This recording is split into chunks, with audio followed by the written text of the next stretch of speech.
Great. Okay, so we're recording. Mm-hmm. All right, and I'm gonna put on my earphones.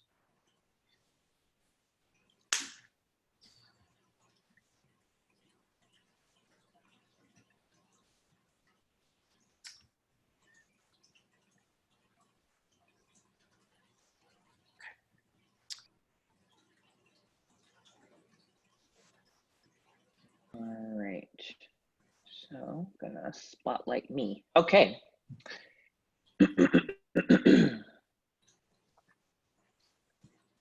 So hello, everyone.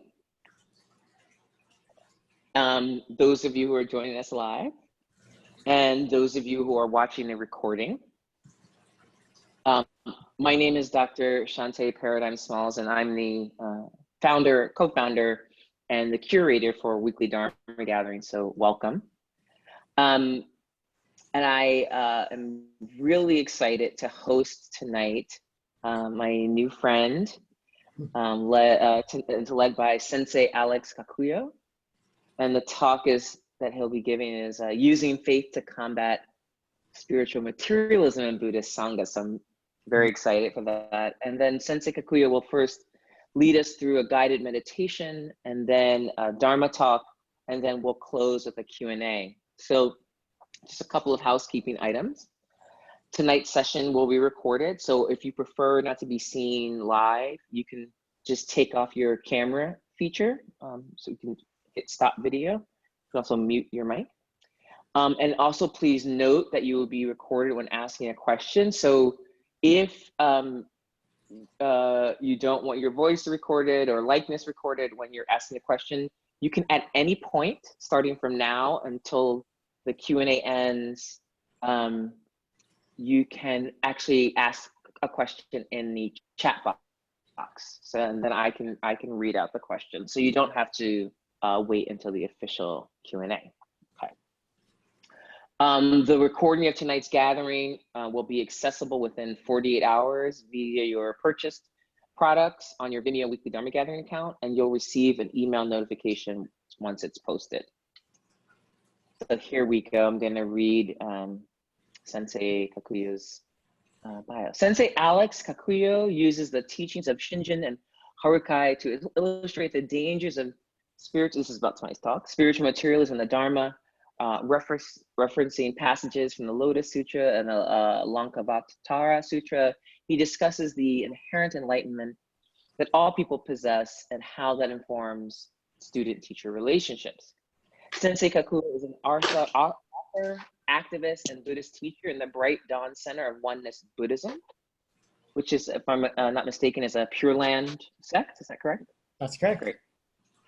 And he teaches a non-sectarian approach to Dharma, which encourages students to seek enlightenment in everyday life.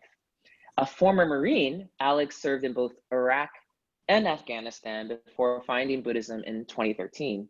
He holds a BA in philosophy from Wabash College, and his first book, Perfectly Ordinary Buddhist Teachings for Everyday Life, will be released in 2020.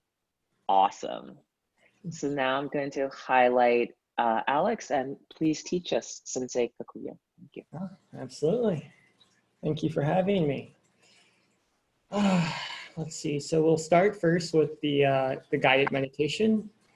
So if you like, you can keep your eyes open, or if you like, you can close them. And the first thing we're going to do is just really settle into our bodies, bow our heads for a little bit, and just focus on physical sensations, starting with the bottom of our feet. And not thinking anything in particular, just noticing the sensation of our feet against the floor. Maybe part of our foot is touching the floor more deeply than other parts. Maybe there's some tension from our shoes, or if we're barefoot, we can feel the carpet or the hardwood against our feet. You can just rest with that for a while.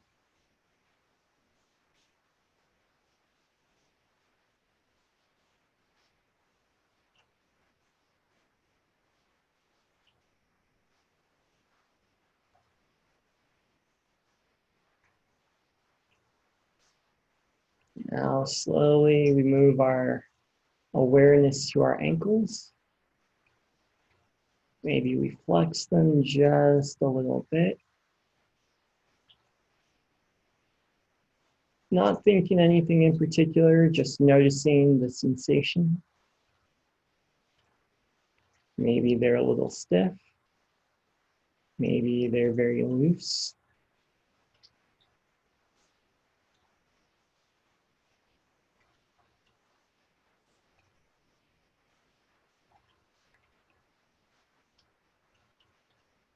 Then we move up to the calves and the knees. We're sitting on a cushion. Maybe we notice the feel of the cushion against the back of our legs. If we're sitting in a chair, maybe we feel the chair beneath us.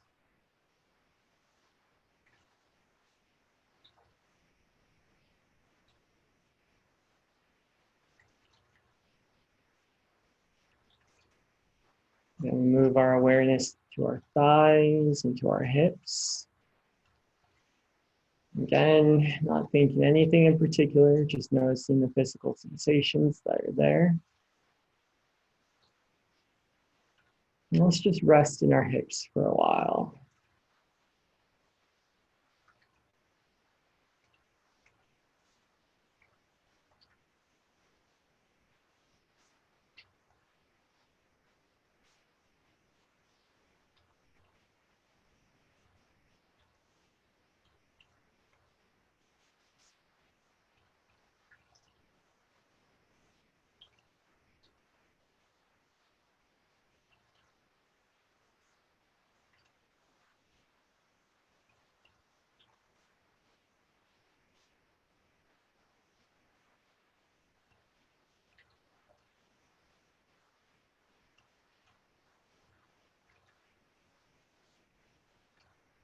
Good. Now we move our awareness up from the hips to our spine, noticing each vertebrae as we go higher and higher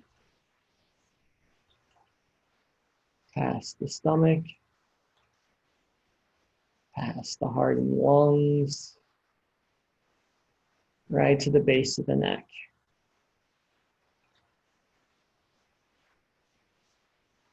Maybe we rotate our neck a little bit to the left, to the right. Just noticing the physical sensation, movement of the bones and the muscle. Then we rest here for a while.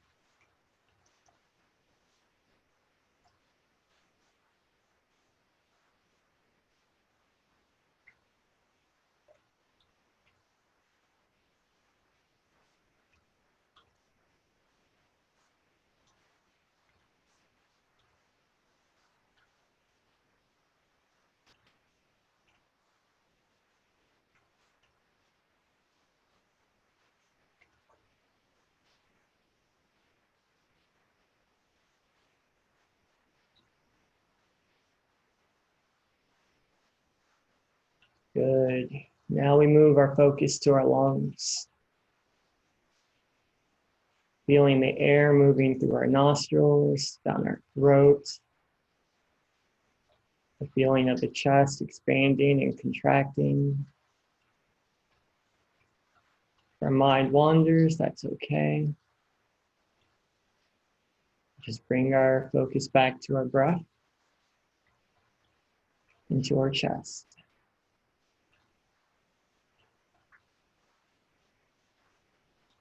And we rest here for a while.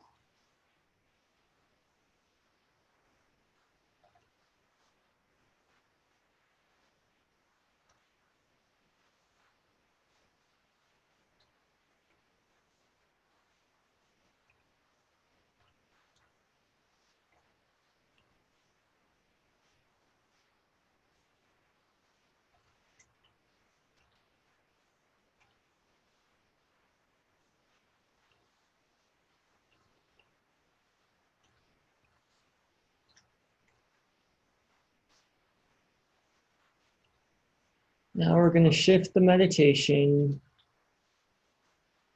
And we're going to visualize a white light in the center of our chest. And each time we breathe in and out, that light gets a little bit brighter. It's a small ball of light, but it's very powerful. It just gets brighter and brighter with each breath. So we're just going to breathe and make that white hot ball of light as bright as we can.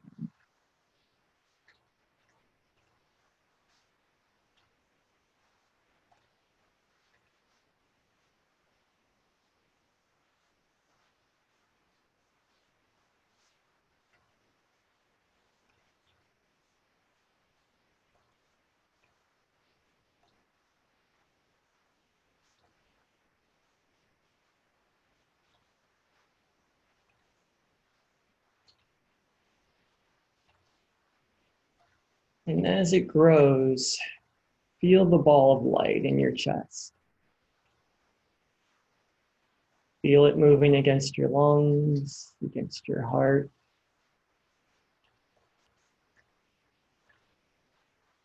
Feel your ribs shift as it moves to the left and the right.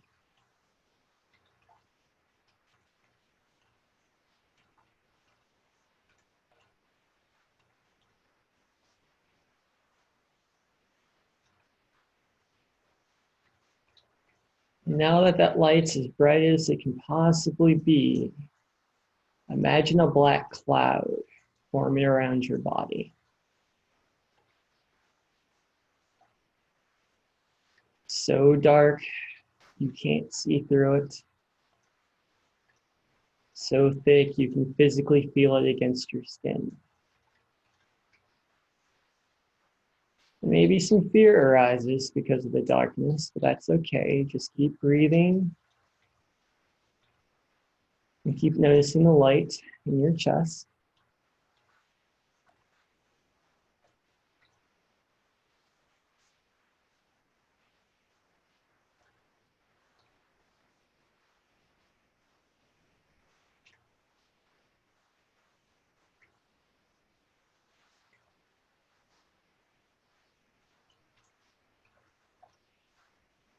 Now breathing fully and deeply.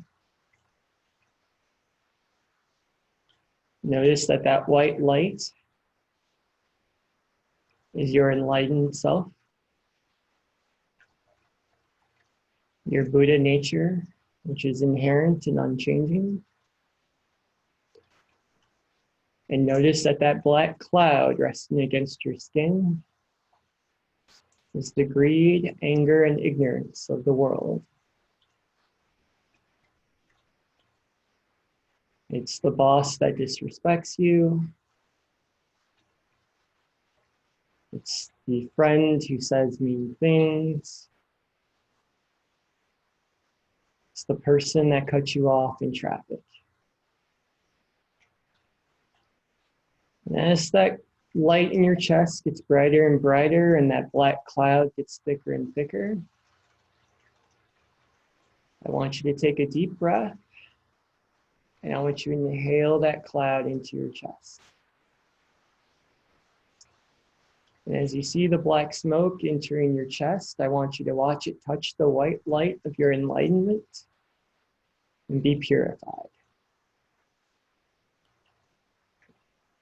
So we're breathing in black smoke, and we're breathing out generosity, compassion, and loving kindness. So we inhale smoke, and we exhale white light. And as we sit here, breathing prayers out into the world, let's just rest and go about our work. Using our practice to purify the world around us.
Good. As we breathe, purifying the greed, anger, and ignorance of the world, the black cloud around us changes.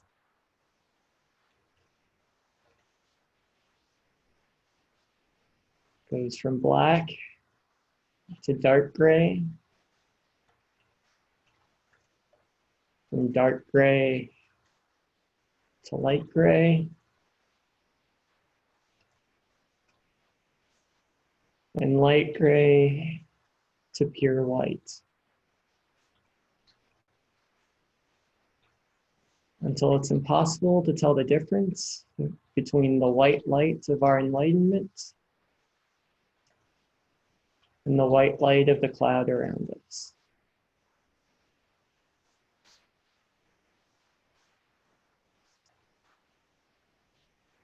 And we rest here in the pure land that we've created.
Good. Now slowly, carefully, allow the visualization to fade away. We return to our bodies. When we're ready, we open our eyes.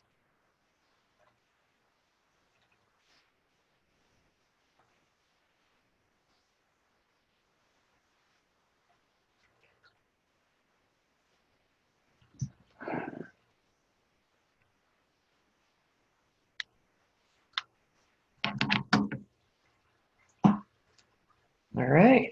So thanks everyone for doing that with me. It's one of my favorite meditations. I try to do that at least 3 times a week. So please feel free to use that yourself in your own sanghas if you like. So the title of today's talk is Using the Power of Faith to Combat Spiritual Materialism in the Buddhist Sangha. And to start off, I'll tell you a little bit about my own Buddhist tradition, so you can kind of get a feel of where I'm coming from. So I'm a teacher in the Bright Dawn Center of Oneness Buddhism. Bright Dawn, as Shante said, is an offshoot of Jodo Shinshu, which is a Pure Land Buddhist sect.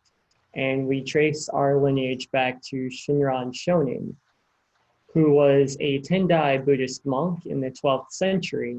And after many years of practice and going through various ascetic practices, sleeping in the Lotus Sutra, not eating, etc., he determined that it was impossible to practice Buddhism the way that the Buddha had practiced it. The world was too defiled, there were too many distractions, and his situation wasn't that different from the one we experience today. There was a lot of political upheaval, there was a lot of war, drought, famine, etc. So he just did not know what to do. And so he landed on the practice of Nimbutsu. And what Nimbutsu is chant, Namu Amida Butsu in Japanese, which means I take refuge in Amida Buddha, who is the Buddha of infinite light. And it's a practice of faith. So we have faith in Amida, we have faith in our own internal enlightenment. And as we build in that faith, we're able to live our lives in a more peaceful and generous way. And as a result, we live in the Buddhist Pure Land as a result. So the chant, Namo Amida Butsu, it purifies our mind. And as we purify our minds, we're able to see the Buddhist Pure Land around us. Reverend Gyome, who is the founder of my tradition, described Nimbutsu by saying, in the Nimbutsu, we see and feel the Buddha everywhere and in everything. Life itself becomes the unfolding of Buddha. So with this in mind, at Bright Dawn, we focus on three things in particular, blending spirituality with everyday life. So instead of practice being focused on monasticism or what we do in a temple, we focus on turning everyday situations, washing the dishes, working, feeding our dog, going to work. We make that our spiritual practice through various techniques I'll go into later. We believe that the Buddhist Pure Land exists in this life and not in the afterlife, which was the original teaching of the Pure Land Buddhist sect. And part of the reason Reverend Gyome broke away from that was because of the Dobokai reform movement. Part of that movement was the teaching that this world is the Pure Land. But we need to purify our minds in order to see that. And finally, we teach that all Buddhist schools are equally valid. So we are a non-sectarian Buddhist order. We believe that as long as the three marks of existence, the Four Noble Truths, and the Eightfold Path are at the core of the teachings, then that is a valid school of Buddhism. So how does this all relate to spiritual materialism? Well, a lot of it comes down to how we train and how we approach our practice and our Buddhist practice. Now, in the West, we have what's called a self-development model, which means we start down here and we want to work our way up. And there are various ways we do that. And there's a word for this in Japanese. It's called Harukai, which is arriving at the sea. So if you can imagine Japan being an island or a series of islands with mountains in the middle, arriving to the sea is quite difficult. You have to go through a very long journey. There's lots of trials and tribulations, and eventually you get to your goal, which is the ocean. And the problem with this approach to practice, this Harukai practice, is that it leads to a lot of fear and anxiety. Because if we're constantly trying to get somewhere up here, then we're never good enough. There's always someone who sits on the cushion longer than we do. Maybe we forget to practice, or there's someone who's been to more retreats than we have. So if our approach to practice is one of self-development, one of Harukai, then one of two things happens. We either end in despair, we're not good enough, so we quit, or we end in arrogance. I sit longer than you, I chant better than you, therefore I'm better than you are. And I've experienced this personally. I had a situation where I'd gone to a retreat several years ago, and I told the person, well, it was a really great retreat. We practiced meditation every day, and we woke up at 5 a.m. to start our practice. And they kind of sneered at me and said, 5 a.m. Well, when I did my Buddhist retreat, we woke up at 3 a.m. And in my head, I just like, I don't, do you want a cookie? Like, I don't know how I'm supposed to reply to that. I don't think, this is a competition of who can sleep the least while they're on retreat, but that's what happens with Harukai is, well, we woke up at 3 a.m. Well, we woke up at 1 a.m. Well, we didn't sleep at all, right? So it becomes very unhealthy. And what ends up happening is our spiritual materialism becomes exactly the same as our material materialism. So instead of, just like people compete for houses and jobs and cars and money, if we take this Harukai approach to practice, well, now we're competing based on who's practiced longer, who can sit longer, who can sit in the lotus position. So our Buddhist practice, instead of becoming a source of peace and calm, becomes a source of suffering for us. So what do we do about this? Well, we change the practice. So instead of being about self-development, it becomes one of self-surrender and of self-discovery. Now, to understand how this works, we first need to look at the Lotus Sutra. And in the Lotus Sutra, we're taught about the Trikaya, which is the 3 bodies of the Buddha. So we start with the Nirvanakaya, which is the physical body. So that's the man who walked on the earth under the Bodhi tree and then taught Buddhism for 45 years until his death, right? After that, we have the Sambhogakaya, which is the joy body of the Buddha. And these are Buddhas who have attained their vows and have been granted supernatural powers so that they can help other sentient beings realize enlightenment. So this is Kannon, the Buddha of compassion. This is Jizo, the Buddha of held beings. These are Sambhogakaya. And then next we have the Dharmakaya, which is the primordial essence of enlightenment, or the awakened Bodhi mind. And the first thing we have to understand about the Dharmakaya is it has something that's called seity, S-E-I-T-Y, which is a Latin word that means of oneself. So there's nothing after the Dharmakaya. It's always been here, it will always be here. And this is important to understand because otherwise we get an infinite regress of, well, this created this, created this, created this. So the Dharmakaya is where the buck stops, so to speak. Now, what's great about the Dharmakaya and it being the primordial essence of enlightenment is this is where all of creation manifests from. So if we think of an ocean, there are waves on top of the ocean, and each wave has its own individual reality. Some live a few moments, some live a long time, some are very small, some are tidal waves that wipe out entire cities. So they have their individuality, but they're all part of the same ocean, okay? So this is important for 2 reasons. One, it means every wave is connected to every other wave. And it also means that every wave is made of water because the ocean is made of water, which sounds obvious, but you'll see why I say that in a moment, because if we all manifest from the primordial essence of enlightenment, that means we are all by extension enlightened, okay? So Buddha is everywhere. Essentially, we're Buddhas, cats are Buddhas, my houseplants are Buddhas, Buddha, Buddha, Buddha, Buddha. Which is why in the Mahayana Buddhist tradition, we're taught that we can learn the Dharma from everywhere. We can learn it from trees, from plants, from clouds, from people, etc.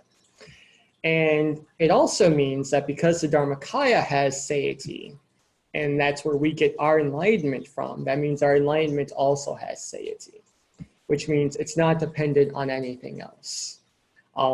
Regardless of how much money we have, how many retreats we've sat, who our teacher is, the Dharmakaya is enlightened, therefore we're enlightened, and that's unchanging. Now, the question becomes, if we're all already enlightened, then why do we need to practice Buddhism? Which is a fair question. And Shinran actually discussed this. He said that human beings are what's called a bamboo. VOMBU, which means we're foolish beings filled with craving and desire. And what happens is our craving and desire covers up our enlightened nature, okay? So you can think of it like a mirror. A mirror reflects everything that's put in front of it. If you put it in front of a cat, it'll reflect the cat. If you put it up to the sun, it'll reflect the light. But if you leave the mirror there, it'll slowly accumulate dirt. And as it accumulates dirt, it stops reflecting things. Now the mirror hasn't changed. It's still there. And it still has the ability to reflect light.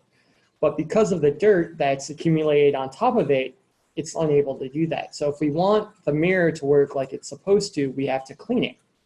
And we have to clean it every day. And our enlightenment works in the same way. It's always there, it's unchanging, but we have to clean away our bamboo nature, our greed, our anger, our ignorance, in order for that enlightenment to manifest in daily life.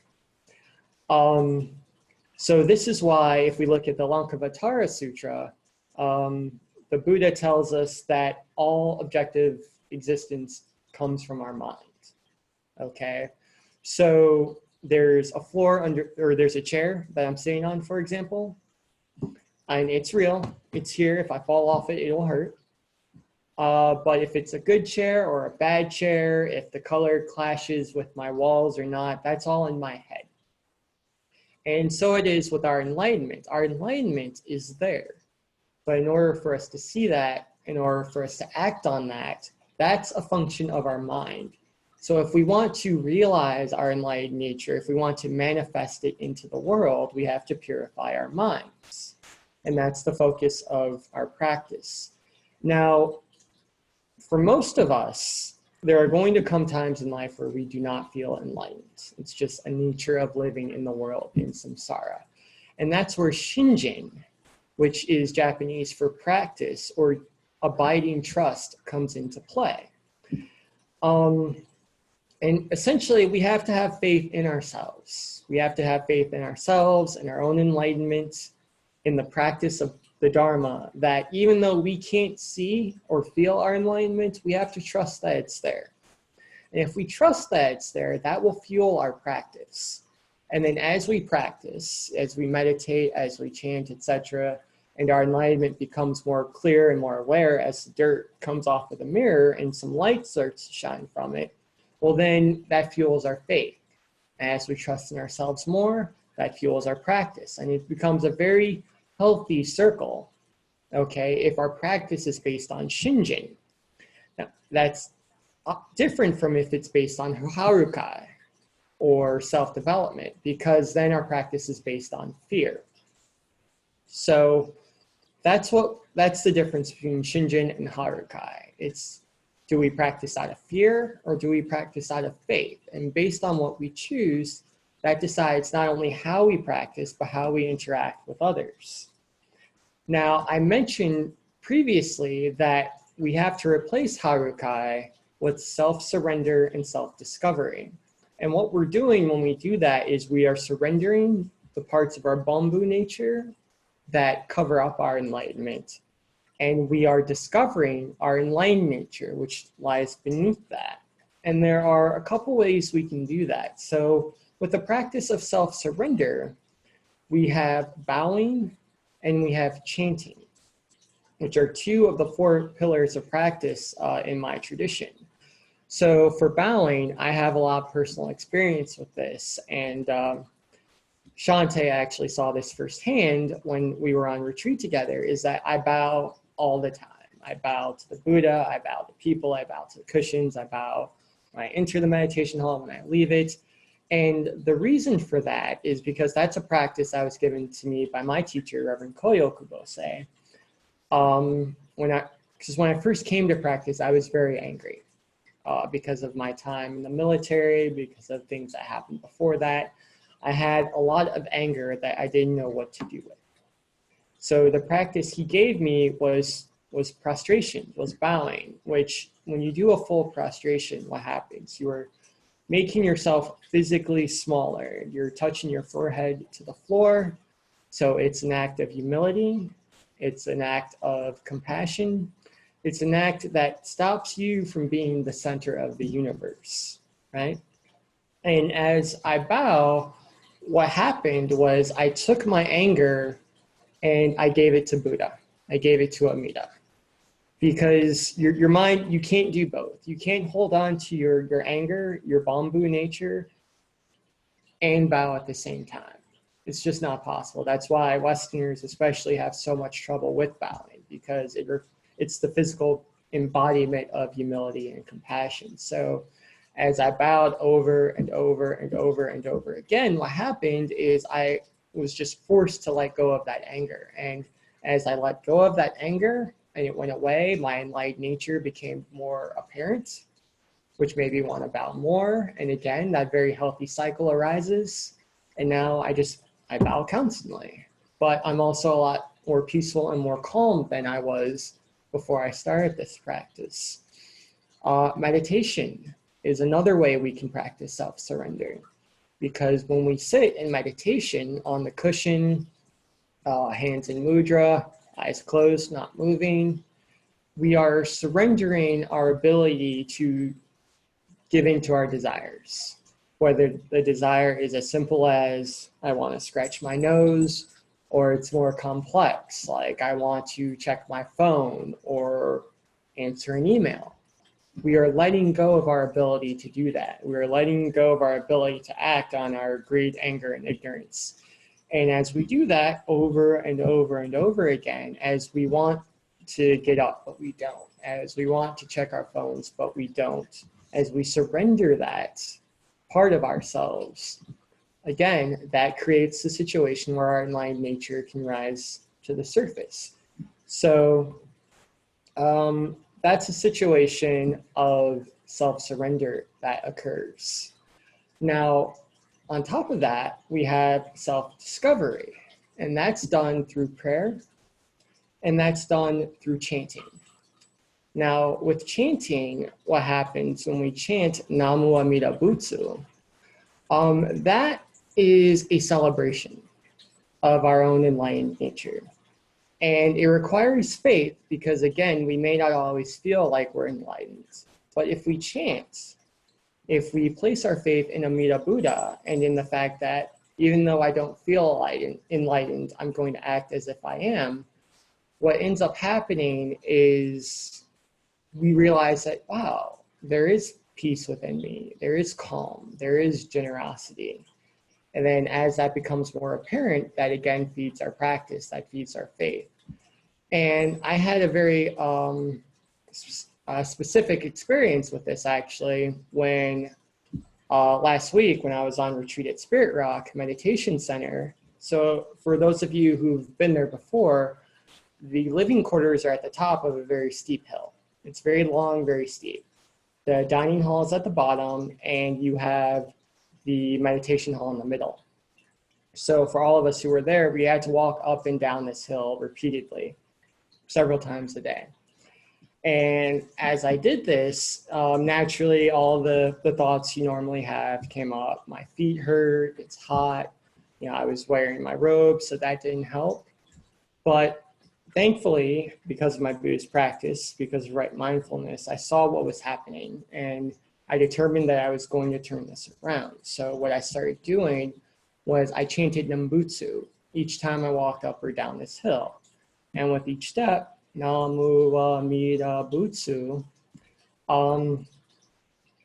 there just wasn't room for both. I could either chant Nembutsu and celebrate my enlightenment, or I could complain.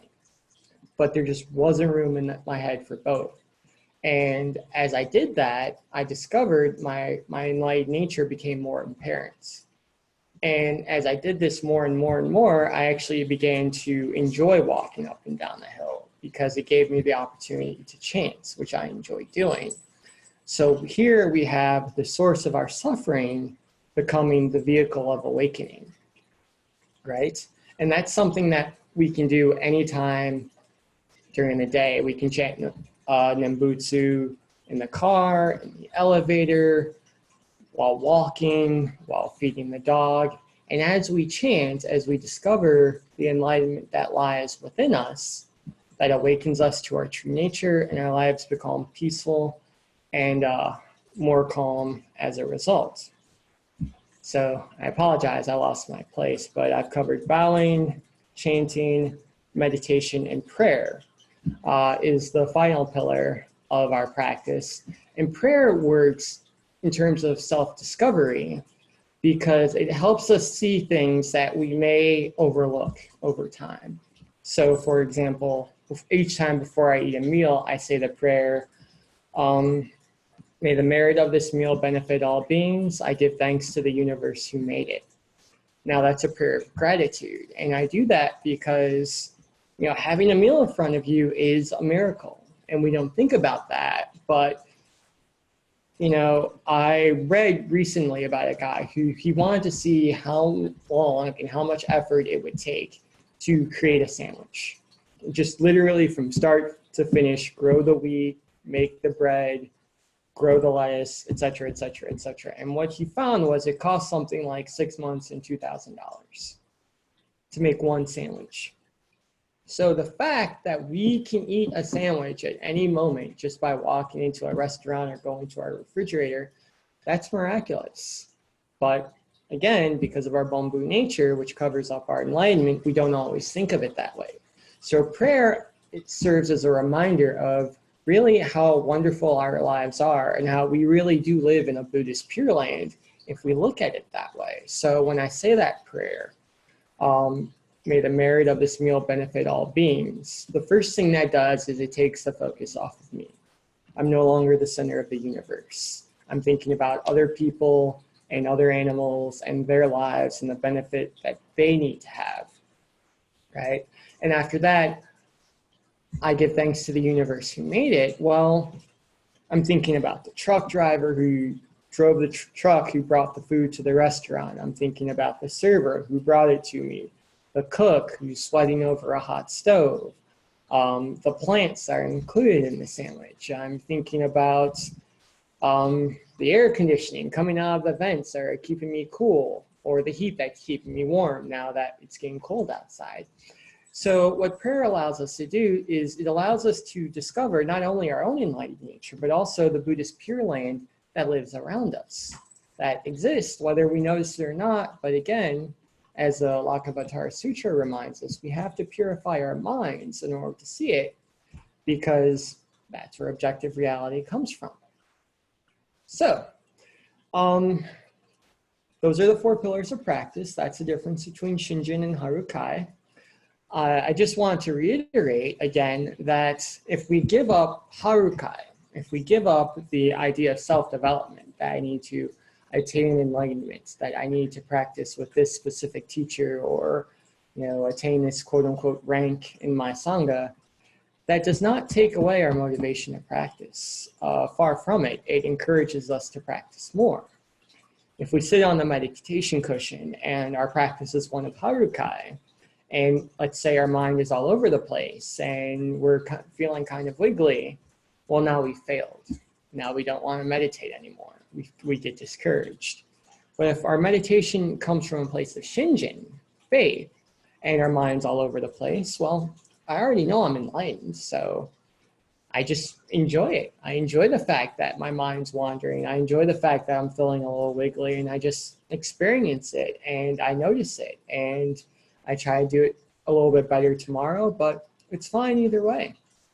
And more than that, I like to use the example of a really nice car. If you have a sports car sitting in the garage, you don't just leave it there. You go out and drive it, right? If you're really good at a jump shot, you don't just leave your basketball under the bed. You go out and play basketball because you enjoy those things. And it's the same with our practice. If we use Shinjin as our motivation, then we keep the precepts not because we want to be a good Buddhist, but because it's an expression of who we are. If we meditate not because we want to be a good person, but simply because that allows us to investigate and see our own enlightenment for ourselves. It becomes fun, and it helps us do it more and more. So Shinjin, faith, is very important in our practice. And I think it's very important, especially when we talk about the relationship between students and Buddhist teachers, because if we start with our practice of self-development, that puts us here, and that puts our teacher up here, because they practice longer, they know more, they wear robes. And that creates a very dangerous situation, to be frank. A situation where either we're disgusted by the power imbalance, so we just don't want to practice, which is sad, or we feel like we can't say no to our teacher, or that we can't trust our own inner wisdom because, again, I'm here, the teacher's here, they've meditated for 30 years, they have this rank, etc. So if something's happening that we know to not be correct necessarily, it can scare us from being willing to say, no, that's not right. So if we approach our situation with the teacher rather from a place of Shinjin, I'm enlightened, you're enlightened, the power dynamic changes. It goes from here to here to here to maybe here. So there's a slight difference. The teacher has more training than us. We can learn from them. But at the same time, we trust our inner wisdom. And we trust our ability to say, no, that's not for me. No, that's not okay. And we should never give up that trust in ourselves or that ability. I like to liken it to the relationship we have with a personal trainer at the gym. We trust them. We trust their ability to train us. But at the same time, we trust ourselves. We know what's right for our body, and we feel safe and we feel okay saying, you know what, I don't want to do bench press today. Let's do something else. Or maybe we do trust them and we do bench press even though we don't want to, but we're careful that we don't push it to a point where we're risking injury or that we don't feel unsafe. So I think if we approach both our practice and our relationship with our Buddhist teacher from a place of Shinjin, of faith in ourselves and our own enlightenment, then it's just better for everyone, frankly. It's better for ourselves, and as we get stronger in our practice, it becomes better for the world around us. So that's the talk. I hope it was helpful, and I'm happy to answer any questions you might have.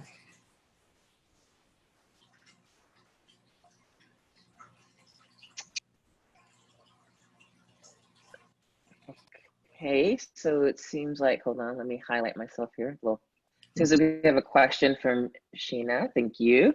The question is, curious if or how you've used journaling for self-discovery or self-surrender. So that's one question. Mm-hmm. And two, also, can you provide the spelling of Shinjin? Sure. So Shinjin, S-H-I-N-G, or not G, J-I-N. I'll do that again since I messed up. S-H-I-N-J-I-N is the spelling of Shinjin. And journaling it's a very good practice. I think that can be powerful. A lot of times when we talk about self-discovery, what ends up happening is it becomes difficult because we get in our own way. Things come up, and instead of just experiencing what's coming up, we want to distance ourselves, especially if it's uncomfortable. So we try to create some sort of mental framework around it. But with a journal, we don't have that so much just because no one reads it but us, right? Mm. So it's really an opportunity for us to be vulnerable with ourselves, which we don't always want to do. And it's an opportunity to really experience our feelings and our emotions and really look at them clearly. And that's something I do personally with my blog, The Same Old Zen. It's really, I use it as a tool for teaching, but more than anything, it's me working through my practice in everyday life.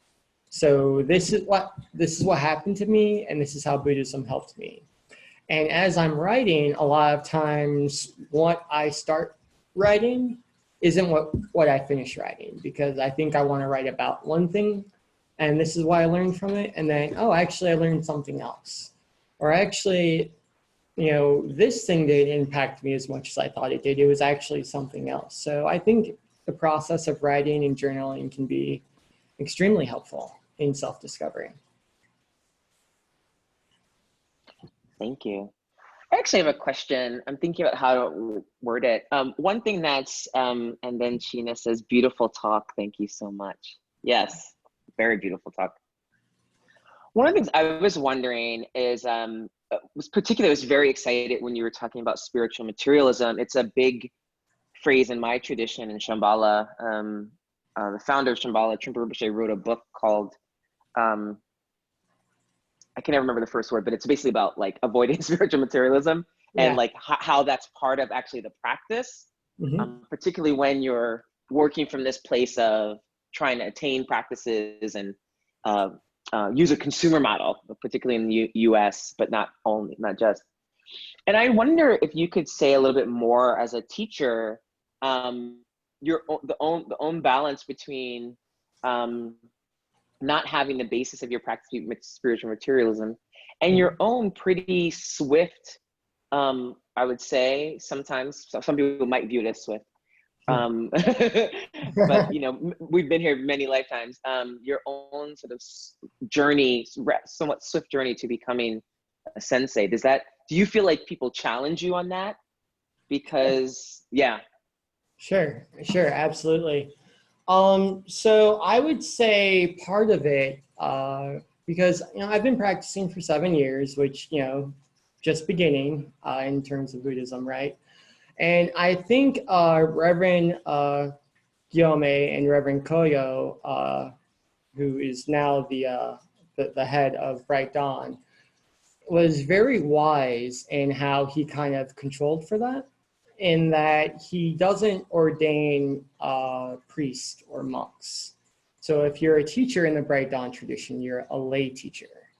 And he did that very purposely because he wanted to make the difference, like I was alluding to earlier, between teachers and students as small as possible. So you've gone through training, you know things, but it's very hard for you to put yourself up here, right? So there's that, I think, which is important. Also, I think that when it comes to spiritual materialism and practice, it can be challenging to know the difference between the two. And I think we just have to ask ourselves, like, why do I want to do this practice? Am I going on this retreat because it will look good to my friends? Or am I going on this retreat because I honestly want to learn more from this teacher? And the way we balance that is really to just look at our motivations. Like, why do I want to be a teacher? Why do I want to practice Buddhism? And based on that, based on looking at our motivations, we can really kind of determine whether we're practicing from a place of consumerism, spiritual materialism, or if we're practicing because we really just want to practice. I think the faith portion is really, really important in terms of avoiding spiritual materialism, because it takes away a lot of the fuel from that spiritual materialism, right? If I already know that I'm awakened, if I already feel whole as a person, then I'm not looking for the teacher to make me feel that way. I'm not looking for a retreat or an empowerment to make me feel that way. So it's interesting. In some ways, it makes you practice more. And in some ways, you end up practicing less because you're not chasing after things anymore, right? So I think that answers your question. I'm not sure. This is a gorgeous, gorgeous answer. Thank you. Mm-hmm.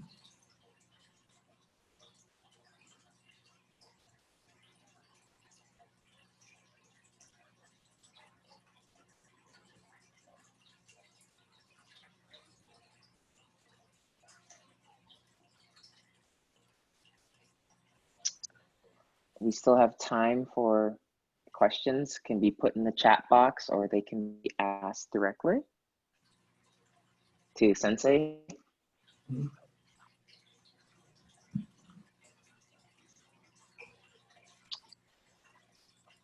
Okay. It's fine. It's fine. So thank you again. You can find, do you want to say your, oh, we have another question. Okay. Well, this is a great question. How might you introduce a conversation about spiritual materialism when you notice it in your Sangha or teacher training? I'm going to put my glasses on for that one. So I can ask it again. How might you introduce a conversation about spiritual materialism if you notice it in your Sangha or teacher training? Well, so there's two parts to this question, actually. And I think both of them are equally important. You may feel comfortable more with one than the other, but I'll share both. So one saying from Zen that I like quite a bit is the idea that we should keep our eyes on our own bowl, which essentially is a Buddhist way of saying mind your own business. So we can't control other people or their actions or their motivations for practice. We can only control ourselves. So I think the first focus should really be on, just making sure we're not practicing spiritual materialism so much as, is it happening with other people? Now, if we are in a situation where we feel like that's happening and someone's going down that road, I would start with encouragement.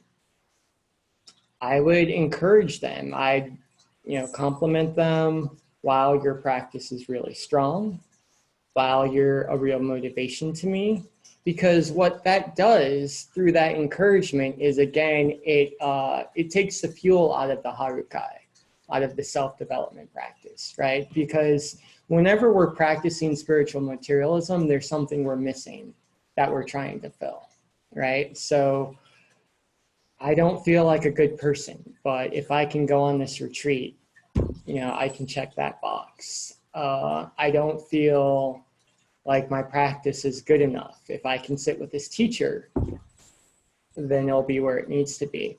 And if we're concerned that someone is going down that route, instead of wagging our fingers, so to speak, I would just be very encouraging to that person, letting them know how strong their practice is, letting them know how much we appreciate them. And as we sort of build them up, that need to fill that void, whatever it is going to go away. So that would be my two suggestions. One, keeping our eyes on our own bowl, and two, always responding with encouragement when speaking with others. Thank you. Keeping our eyes on our own ball. Bowl is what you said, bowl. Bowl, yes. I was like, bowl, okay. I guess bowl works too. Bowl. That's great, thank you. Okay. Could you say your blog again for people?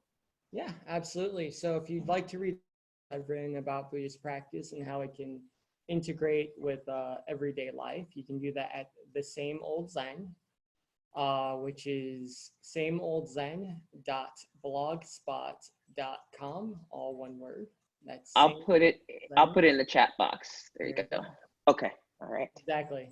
There you go. Awesome. Thank you. Thank you. It's been a pleasure. Thank you. So again, thank you to Sensei Alex Kakuyo. And next week, and thank you all for joining us for tonight's online weekly Dharma gathering. I just want to give a quick plug. I think both of you, Alex and Sheena, I think you're a subscriber. Alex, you already probably know this. We're doing a 7-day, speaking of spiritual materialism, which we're not doing, a 7-day free trial So you can watch Sensei Kakuyo's talk for free, and also mine. I'm giving a talk next week, which is titled Grounding in the Body. And here are the details if you want to know more about what I'm going to be talking about, what we're going to be doing. Some very light body practices, which actually include laying on the floor if you want. So nothing strenuous. And then I believe the week after me is Kyra Jewel. So we have some really great talks for the rest of the year. Please follow us on Instagram at Weekly Dharma, or on Facebook at Weekly Dharma Gathering. And again, I'm just so grateful to Sensei for teaching us tonight. Well, I'm grateful to you for having me. Great. Good night, everyone. See you soon. Night.